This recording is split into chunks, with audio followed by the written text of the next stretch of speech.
자, 시편 119편 어제 말씀입니다. 9절에서 11절 우리 다 같이 암송합니다. 좀 길지만은 우리 보셔도 괜찮습니다. 또박또박 마음속에 새기시면서 함께 묵상하겠습니다. 시작. 시편 119편 9절에서 11절.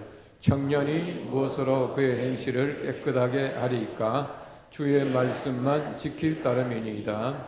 내가 전심으로 주를 찾았사오니 주의 계명에서 떠나지 말게 하소서. 내가 주께 범죄하지 아니하려 하여 주의 말씀을 내 마음에 두었나이다. 시편 119편 9절에서 11절. 그 사도 바울이 로마 시민권자라서 그 로마 황제에게 상소해서 로마로 갑니다. 로마로 가는 동안에 큰 풍랑을 만났는데 그 유라굴로라고 하는 광풍을 만났다 그랬습니다. 얼마나 바람이 미쳤던지 광풍을 만났어요. 미친 바람을 만나서 배가 다 깨지고 화물을 다 던지고 사람들은 다 살았지 않습니까? 하나님께서 276명이라고 하는 그 배에 타고 있던 사람들을 이 바울 한 사람 때문에 다 살려주셨어요. 그 도착한 곳이 멜리데라고 하는 조그마한 섬이었습니다. 이 멜리데라고 하는 섬에 가서 거기서 버블리오라고 하는 그 추장, 그 높은 사람 그랬는데 그 추장의 그 아버지를 고쳐줘요. 그래서 많이 환대를 받고 있다가 3개월 만에 알렉산드리아 가는 배를 타고 다시 로마로 이렇게 가게 됩니다. 가는데 그 과정에 보시면 멜리데라고 하는 곳에 도착하자마자 모든 사람이 전부 물에 빠졌잖아요. 물에 빠져서 이제 건지게 되니까 이제 바울이 다른 사람들이 전부 이제 밤에 그 떨고 있고 또 물에 빠졌으니까 추워하고 있으니까 나무를 가지고 오는 거예요. 나무를 가지고 오는데 우리식으로 말하면 이제 장작을 가지고 오는 거죠. 가지고 오다 보니까 그 나무 속에 있던 독사가 남아서 이 바울의 손을 물었다. 그렇게 말합니다. 손을 물었다. 이 손을 물 때에 그 사람들이 말하기를 그 독사가 손에 매달려 있는 것을 보고 하는 말이 저 사람은 바다에서는 구출을 받았지만 공의가 그를 살지 못하게 한다. 저는 죄인이다. 이렇게 말을 했습니다. 그때 바울이 뭐라 그랬어요? 그때 바울이 뭐라 그랬어요? 바울이 웃고 있지 않았어요? 여러분 가만히 계시는데 바울도 가만히 있었습니다. 아무 말도 하지 않았어요. 근데 여러분 보십시오. 우리가 뱀에 물렸다라고 하는 것은 상징적으로 말하면은 뱀은 뭡니까? 뱀은 시험하는 자잖아요. 시험하는 자. 그 사탄의 상징이 이제 뱀인데 그 뱀이 물었다는 것은 지금 시험을 당하고 있다는 얘기입니다. 자, 그런데 바울이 가서 이제 나무를 가지고 이제 장작 불을 피워 가지고 그 불에다가 뱀을 어떻게 했어요? 떨어버렸다. 뱀을 떨어버리니까 뱀은 불에 약하잖아요.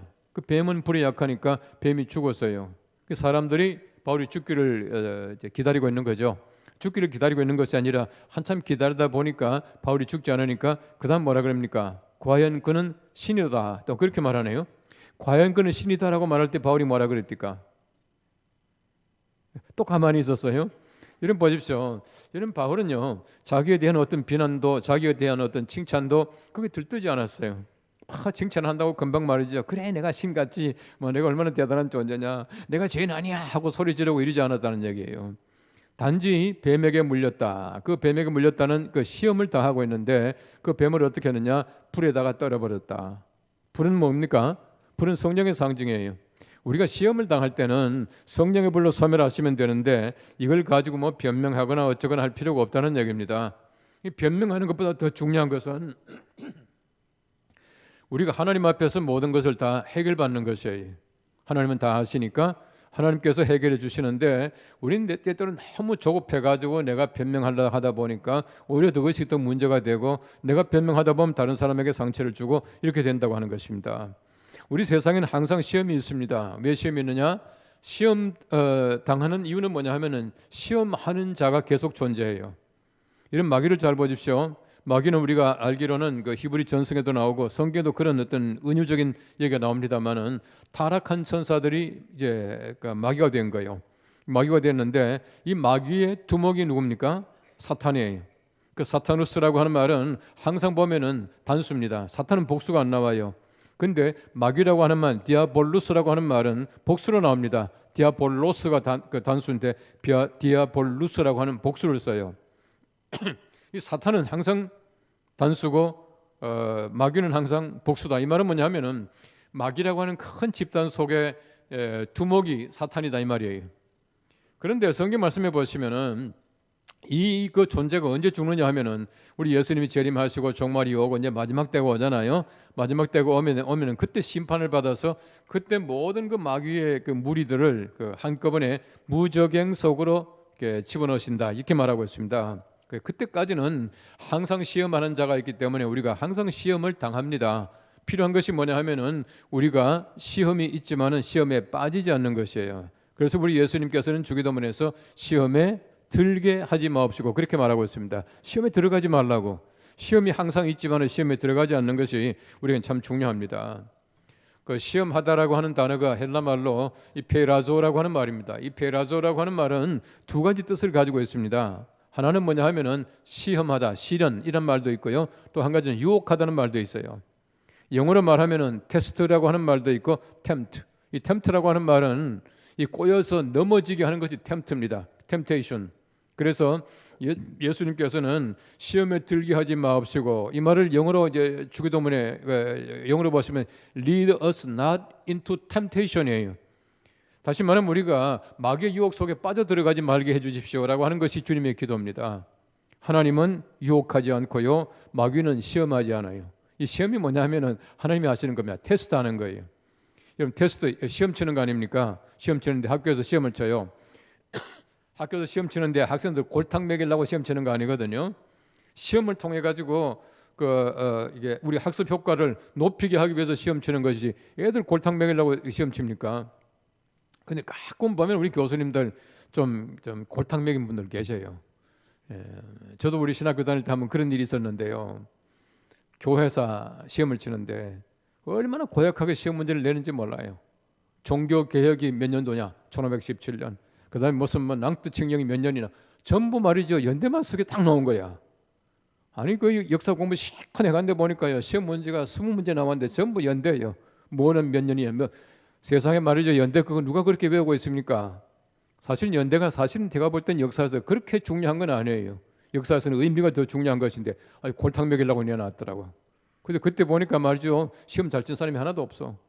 그러니까 우리 교수님이 아마 우리 반 좀 좋지 못하게 봤던가 봐요. 괘씸했던가 봐요. 어쨌든 보십시오. 시험이라고 하는 것은 하나님이 하시는 것은 우리가 상승하게 만들어주시고 더 단련하게 만들어주시는 것이에요. 근데 마귀는 항상 우리들에게 템트해서 넘어지게 만든다. 그렇게 말하고 있습니다. 여러분 서양 기원에 보시면 이런 말이 있습니다. 신은 우리에게 시련을 주지만 악마는 우리를 유혹한다. 똑같은 말이죠. 그런 말이 있습니다. 여러분 예수님 보십시오. 예수님께서 시험을 당하실 때에 마귀가 와서 예수님의 공생애 전에 이제 줄이신 다음에 시험합니다. 내가 만일에 하나님의 아들이거든 그랬거든요.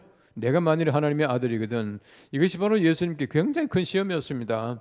왜 시험이냐 하면은 예수님께서 하나님의 아들인데 내가 만일에 하나님의 아들이거든 이라고 말하면 그 자체가 시험이에요. 예수님께서 마지막에 십자가 못 박혀 돌아가시기 직전에 보십시오. 십자가 못 박혀 계시는데 사람들이 말합니다. 내가 만일에 하나님이거든 내려와 보라 이렇게 말하잖아요. 내가 만일에 하나님이거든 이라고 하는 것이 바로 시험의 내용이었다는 것을 알 수가 있어요. 우리 예수님께서는 시험을 하나님의 말씀으로 이기셨는데 우리가 마찬가지로 하나님께서는 이길 만한 말씀을 주셔요. 여러분 우리가 40일 동안 40개 우리 성경 말씀을 쭉 암송을 하는데요. 여러분들이 말씀을 암송하고 있으면은 우리 세상의 여러 가지 많은 유혹을 쉽게 이길 수가 있어요. 또 우리가 때때로 어려움을 당하지만은 그때마다 우리가 하나님 말씀이 기억나고 또 그 말씀을 통해서 힘을 얻고 있게 되는 것이. 그러니까 우리가 성경 말씀을 많이 아는 것이 굉장히 중요합니다. 자, 첫째는요. 우리 예수님은 시험을 받아 고난을 당하셨습니다라고 말하고 있습니다. 그가 시험을 받아 고난을 당하셨은즉 우리 예수님께서 시험을 당하고 고난 당했다는 얘기죠. 예수님께서 무엇 때문에 시험 당하십니까? 무엇 때문에 고난 당하십니까? 예수님께서는 시험 당하고 고난 당하실 이유가 없지만은 시험 당하셨어요. 우리를 위하여 시험 당하신 것입니다. 여러분 예수님께서 하나님으로서 성육신하셨다. 다시 말하면 육신 속에 들어오셨다는 그 자체가 예수님께서는 시험이고 고난이에요. 예수님의 탄생, 예수님께서 피난 가시고 애굽까지 가시고 다시금 돌아오시고 나사렛 사시면서 이런 일 저런 일 하시고 예수님 중간중간 보십시오. 얼마나 사람들이 예수님을 책잡고 돌로 치려고 하고 죽이려고 많이 했습니까? 그 모든 전부 다가 시험이에요. 마지막 보십시오. 예수님께서 엉뚱하게 고소를 당하고 십자가에 못 박혀 돌아가시고 전부 다가 예수님께는 시험이고 고난이었습니다. 히브리서 4장 15절 말씀에는 말합니다. 우리에게 있는 대제사장은 우리의 연약함을 동정하지 못하실 이가 아니요 모든 일에 우리와 똑같이 시험을 받으신 이로 돼 죄는 없으시니라. 시험을 받았지만 죄는 없었어요. 우리 예수님께서는 죄가 있어 시험당하고 고난당하신 것이 아니란 말입니다. 우리를 대신해서 당하신 시험이고 고난이다라고 하는 것을 얘기해 주고 있습니다. 여러분 상상해 보십시오. 이 사실은 보면은 시험 당할 일이 없는데 시험 당하면은 굉장히 그게 억울해요. 제가 지난번도 말씀드렸지만은 내가 다른 사람을 대신해서 벌을 받는다. 굉장히 그 벌이 힘들어요. 또 그 다음에 내가 죄를 짓지 않았는데 벌을 받고 있다. 그것도 힘들어요. 예수님께서는 둘 다를 하셨어요. 죄가 없는데 시험을 당하셨고 예수님은 죄가 없는 데에 대신 죽으셨어요. 이 대신이라고 하는 말이요 굉장히 힘든 겁니다. 그래서 우리 예수님께서는 그만큼 더 힘드셨다라고 하는 것을 알 수가 있습니다. 이런 그 마귀를 보십시오. 여러분 아까도 말씀드린 대로 사탄은 두목이고 마귀는 물이고요. 그다음 귀신이라고 하는 것은 뭐냐 하면은 그 마귀가 우리 사람들에게 들어와서 이 소위 말하는 형상화한 것이 귀신이에요. 귀신의 모습입니다. 자, 근데 귀신들 보십시오. 귀신 들린 자가 예수님 알아봅니까? 못 알아봅니까? 알아보죠. 분명히 알아봅니다. 이렇게 말하고 있습니다. 나사렛 예수여, 우리가 당신과 무슨 상관이 있나이까? 우리를 멸하러 왔나이까? 나는 당신이 누구인 줄 아노니 하나님의 거룩한 자니이다. 그요? 알고 있지 않습니까? 여러분 귀신 들린 자가 분명히 말합니다. 사탄이 말하기를 내가 당신이 누군지 압니다. 하나님의 거룩한 자입니다. 라고 하면서도 사탄이 예수님을 시험했다는 거예요. 예수님이 누군지 알면서 시험했다라고 하는 것은 얼마나 당돌합니까?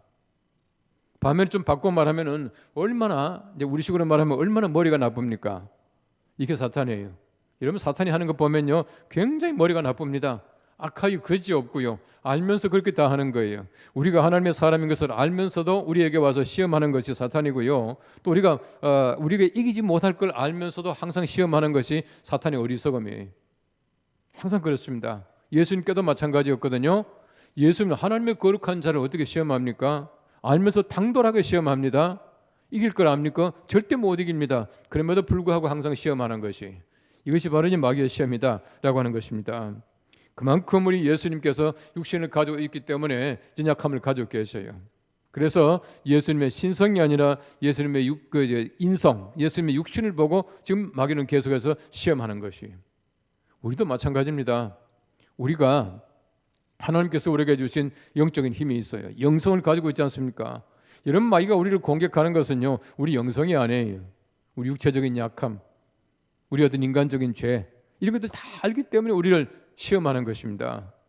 그렇기 때문에 우리가 항상 영적인 자세를 잘 갖추고 영적인 힘을 키워나가야 우리 세상에서 여러 가지 많은 시험으로부터 우리가 해방될 수가 있고 자유로울 수가 있다고 하는 것입니다. 그 야베스의 기도라고 하는 게 있습니다만은 이 야베스라고 하는 그 말이 이 고통을 의미합니다. 이 고통을 의미하는데 그가 고통을 풀러 오다라고 하는 그런 뜻을 가지고 있어요. 여러분 성경 말씀해 보시면은 우리 예수님께서 많은 고난을 당하셨는데 예수님의 고난을 우리 구약 성경 말씀에 보시면 많은 인물들이 그대로 상징적으로 다 이제 고난을 당하거든요. 이 말은 무슨 말이냐 하면은 예수님도 이 땅에서 고난을 당하시겠지만은 우리 모든 사람들이 이 땅에서 시험과 고난은 누구에게나 다 있다라고 하는 것을 얘기해 주고 있어요. 제가 지난번 수도원에 갔을 때 이제 아침 기도회 시간에 기도하는데 가끔 제가 아는 단어들이 이게 나와요. 콥트라고 하는 그 랭귀지, 지금은 이제 사어 죽은 말입니다. 이제 쓰지 않는 말인데 이제 콥트 교회가 쓰니까 콥틱 랭귀지, 콥트라고 하는 것은 헬라어에서 나왔어요. 여러분 그 러시아 말 있죠. 러시아 말도 보면 그 문자가요, 그 헬라 말에서 나왔습니다. 그래서 저는 무슨 말인지 모르지만 읽을 줄은 알아요. 헬라 말을 알면 그건 이게 읽을 수가 있습니다. 몽골도 마찬가지입니다. 몽골을 러시아어를 가지고 와서 만들었기 때문에 보면은 이렇게 제가 읽을 줄은 알아요. 무슨 뜻인지는 잘 모르지만은 그러나 가끔 보면은 헬라 말에서 나왔기 때문에 그 뜻도 아는 것들이 있어요. 근데 이 콥트 그 수도원에 갔더니 이 사람들이 쫑글쫑글 하라는데 무슨 말인지 모르겠는데 아는 말이 딱 나오는 거예요. 그게 뭐냐면 엘리엇은 꾀리에라는 말이 나옵니다. 이 kyri에라고 하는 말은 kyrios라고 하는 말은 주님이에요. kyrie 하면 주여, 혹격입니다. 그러니까 주여 자비를 베푸소서 하는 얘기를 막 계속 반복하는 거예요. 뭐 몇 번 한지도 모르겠어요. 그 예배 다 마치고 나서 물어봤죠. 너들 엘리엇은 kyrie 하던데 그 왜 하냐? 주여 자비를 베푸소서다. 몇 번 했냐? 길게 하던데 41번 했다. 왜 41번이냐? 그게 우리 소위 기독교 전성에서 보면은요, 예수님께서 이제 그 채찍에 맞으셨다 그러잖아요. 이 채찍에 맞을 때에 전성에 의하면은 예수님께서 채찍에 41번 맞으셨대. 누가 그걸 헤아리고 적어놓은지 모르지만은 하여튼 기독교 전성이 그래요. 예수님께서 41번 채찍에 맞으셨기 때문에 자기들이 매일 아침에 기도할 때마다 엘리엇은 kyrie 하면서 41번을 갖다 이렇게 한다는 거예요. 헤아리면서 하냐 하니까 아니래. 어떻게 하냐? 이렇게 하다 보면 저절로 그렇게 된대요. 그 운율이 있지 않습니까? 운율이 이렇게 있으니까 자기들이 41번 딱 한다는 거예요. 어쨌든 보십시오. 예수님께서 41번 채찍에 맞으셨다. 전승이지만은 예수님께서 고통을 당하고 시험을 당하셨다라고 하는 것을 얘기를 해주고 있습니다. 예수님께서는 철저하게 죽으신 거예요. 철저하게 죽으신 거예요. 일전에 어떤 분이 뭐 배추가 김치가 되기 위해서는 5번 죽는다 이렇게 얘기하더라고. 그래서 제가 이렇게 한번 생각해 봤습니다. 찾아봤어요. 찾아봤더니 이런 얘기입니다. 처음에 이제 배추가 김치가 되어서는 처음에 이제 뽑히잖아요. 이 뽑힐 때 한번 죽는데, 그 다음에는 이제 칼로 한번 죽어요. 썰잖아요. 그 다음에는 소금이 한번 절이는 거예요. 죽는 거예요. 그 다음에 젓갈이 한번 들어갔다 나오는 거예요. 그리고는 마지막에는 땅 속에 묻힌다는 거예요. 그래서 제가 보니까요, 배추가 김치 되기 위해서 5번 죽지만은 그 다음에 배추가 된다면 많이 죽어요. 얼마나 많이 죽는지 몰라요. 사람들이 씹어 죽이고요. 또 거기에다가 막 끓여서 죽이고 온갖 게 다 죽여요. 완전하게 죽는 거예요. 그러면 사실은 김치라고 하는 게 얼마나 좋은 식품입니까? 제가 일전에도 어떤 그 동영상 하나 받았는데 김치는 정말 좋다는 거예요. 김치 좋은 건 다 알잖아요. 김치 많이 드셔야 돼요. 근데 우리 김치라고 하는 게 죽는다? 여러분 죽는다. 죽음으로 말미암아 어떡합니까? 정말 김치는 유익하고 좋은 식품이 되는데 죽음으로 말미암아 가능하다는 거거든요. 우리 예수님께서 시험 당하시고 죽으시고 고난 당하심으로 말미암아 우리들에게 얼마나 유익한 것이 되었습니까? 우리 생명 주셨는데 바로 이것이 예수님의 시험과 고난이다라고 하는 것입니다. 두 번째는 우리 예수님은 시험 받는 자들을 능히 도우십니다라고 말하고 있습니다. 우리 시험 받는 자들을 능히 도우실 수 있다라고 말하고 있습니다. 우리 예수님께서 사람 되신 것은 우리 사람들의 참 이게 죄가 얼마나 악한지, 우리 죄로 말미암아 얼마나 고통당하는지를 예수님께서 이해하시고 우리를 건지시기 위해서 예수님이 사람 되신 거예요. 예수님께서 사람 되시지 않으셨더라면은 고통당할 이유가 없습니다. 하나님이 고통당합니까? 하나님이 시험이 있습니까? 하나님이 죽으십니까? 절대 못하거든요. 예수님께서 우리를 살리시기 위해서 우리에게 오셔서 죽으심으로 말미암아 우리 모든 사람을 도우신다는 거예요. 여러분, 돕기 위해서는 마음이 같아지지 않으면 절대 못 도와요. 그죠? 근데 그 사람을 도운다라고 하는 것은 그 사람을 분명히 마음속에 들어가서 그 사람을 이해한다는 얘기입니다. 그렇게 해야 도와줄 수 있는 것이에요. 우리 예수님께서는 도우시라고 기다리십니다. 항상 예수님께서는 우리를 바라보실 때마다 내가 쟤를 어떻게 도와줄까? 뭘 도와줄까? 우리 주님은 그걸 연구하고 계시는데 우리가 도와달란 말 하지 않으면 하나님 섭섭하시잖아요. 항상 우리를 도와주시기를 약속하셨고 도와주시려고 기다리고 계시는 분이 우리 주님이시다. 그렇게 말합니다.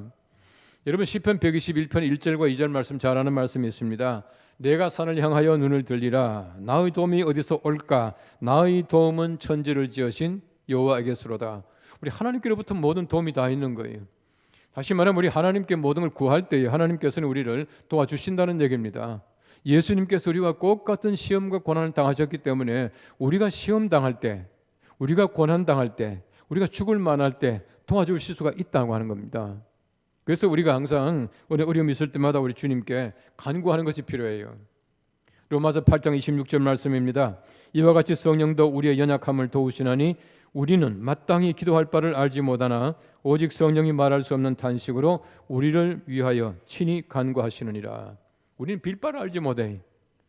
우리 성령께서 우리를 도우시기 때문에 우리가 빌 바를 알지 못하지만은 성령께서는 말할 수 없는 탄식으로 우리를 대신해서 간구해 주심으로 말미암아 내가 기도하는 것이 아니라, 내가 회개하는 것이 아니라 회개케 하는 영, 성령께서 우리를 도와주신다는 거예요.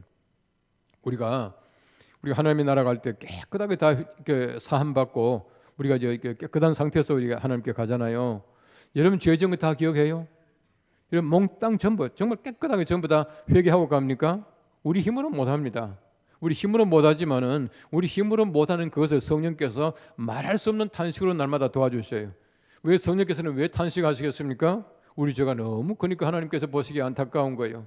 이거 죄 안 지으려고 하지만은 죄 지으니까 탄식하시는 겁니다. 우리 죄 짓고 싶은 사람 누가 있겠습니까? 내가 아무리 애쓰고 수고해도 죄 안 짓는 거는 이게 어렵다는 얘기예요.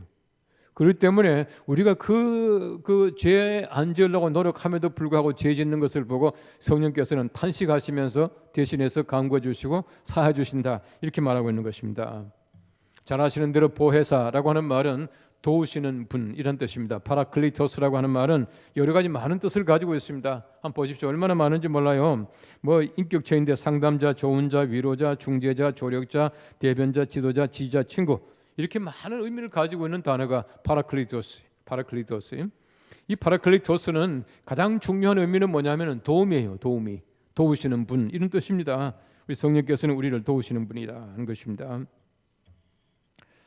이제 어떤 분이 저한테 와서 묻습니다. 뭘 좀 도와드릴까요? 그때 제가 말합니다. 가만히 계시는 게 도와주는 겁니다. 그럴 때 있지 않습니까? 어떤 분이 도와주겠다고 하는데 제가 보니까 그분이 필요 없는 분이에요. 그럼 뭐 이렇게 뭐라 그럽니까? 가만히 계시는 게 도와주는 겁니다. 그러면 가끔 하죠. 예? 가만히 있는 게 도와주는 주님이다. 그럼 그 사람한테는 얼마나 큰 모독입니까? 여러분 예수님께서 우리를 도와주시겠다라고 하는데 가만히 계십시오. 내가 알아서 하겠습니다. 그건 예수님 모독 아닙니까? 예수님께서는 항상 우리를 도와주시려고 마음을 열고 계시고 준비 다 하고 계시는데 우리가 도움을 요청하지 않는다는 거예요. 내가 알아서 하겠습니다. 주님 그냥 계십시오. 내가 다 알아서 합니다. 지금까지 다 알아서 했지 않습니까? 라고 말한다면은 가만히 계세요. 가만히 계시는 게 도와주는 겁니다. 라고 한다면은 얼마나 우리 예수님 섭섭하시겠습니까? 우리 예수님께 도움 청하시기를 바랍니다. 우리가 예수님께서는 우리보다 우리를 더 잘 아시고 예수님께서는 우리에게 방해가 되지 않는 분이다 라고 하는 것입니다. 우리가 시험이라고 하는 것은 항상 기쁘게 받아야 돼요. 왜냐하면 우리가 시험을 이길 만한 능력이 우리 속에 예수 그리스도의 말만 있다라고 하는 것입니다. 랍비 미드라시 요나단, 랍비 이름입니다. 미드라시 요나단이라고 하는 랍비가 말하기를 도자기 공은 깨진 도자기의 손가락으로 튕겨보지 않는다. 이 깨진 이 도자기는 두드려보지 않는다는 거예요. 그냥 버린다는 거예요. 또 랍비 벤 하나닌이라고 하는 랍비는 말하기를 모시 장사꾼은 나쁜 모시를 두드리지 않는다. 랍비 엘레 아지르라고 하는 랍비는 유능한 농부는 약한 소의 멍에를 씌우지 않는다. 그렇게 말하고 있어요. 다 이제 하나님을 빗대서 하는 얘기입니다. 하나님께서는 우리 약함을 아시기 때문에 우리 약한 것을 절대 건드리지 않아요. 제일 나쁜 사람이 약점을 건드리는 겁니다. 물론 우리가 그럴 때가 있어요. 약점을 건드리는데 우리가 아픈 데를 건드려 보십시오. 아무것도 아니지만 얼마나 아픈지 몰라요. 예, 우리가 손을 좀 찧었는데 누가 손을 건드려 보십시오. 이런 다른 사람과 악수할 때 너무 손 꼭 쥐는 거 아니에요? 우리 교회 이게 그런 분 한 분이 있어요. 그분 악수할 때마다요 겁이 나요. 얼마나 꼭 쥐는지. 예. 너무너무 세게 쥐어가지고 막 손이 막 이렇게 어르르할 정도로 꽉 쥐는 거예요. 그건 실례입니다. 예, 손 약한 사람들 그거 한번 그렇게 쥐고 나면은 탈나지 않습니까? 우리 약점을 우리 하나님께서 아시기 때문에 하나님께서는 그 약점을 절대로 건드리지 않아요. 우리가 시험 당할 것을 아시기 때문에 하나님께서는 날마다 강하게 하십니다. 우리가 시험이 있을 때마다 우리 하나님 앞에 의지하고 우리 시험과 고난을 예수 그리스도의 능력으로 물리치고 살아갈 수 있는 우리가 되기를 바랍니다.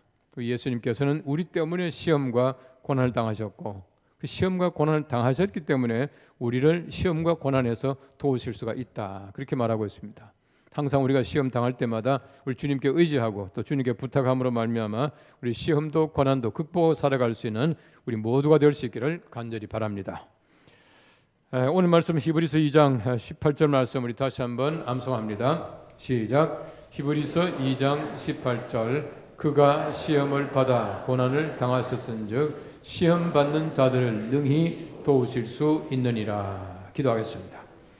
우리 하나님 감사합니다. 이 아침에도 우리가 귀한 말씀을 통해서 힘을 얻습니다.